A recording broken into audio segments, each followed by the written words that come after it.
Focus TV national breaking নিউজে আপনাদেরকে স্বাগতম। আসুন জেনে নিই আজকের প্রধান সংবাদ শিরোনামগুলো। প্রধানমন্ত্রী আমাদের ঋণের হালখাতা খুললেন। শিক্ষামন্ত্রী। বিসিক উদ্যোক্তাদের জন্য ২০০০ কোটি টাকা ঋণের ব্যবস্থা করতে কাজ করছি। শিল্পমন্ত্রী।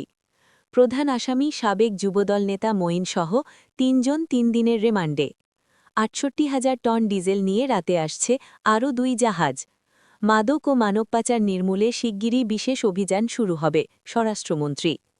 ফের ৩ দিনের রিমান্ডে ডিজিএফআই-এর সাবেক কর্মকর্তা আফজাল নাসের। টেকনাফ স্থলবন্দর পরিদর্শন করলেন স্বরাষ্ট্রমন্ত্রী।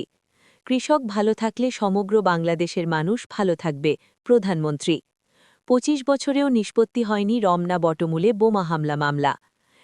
কিষাণিন হাতে উঠল কার্ড, পেলেন ২,৫০০ টাকা।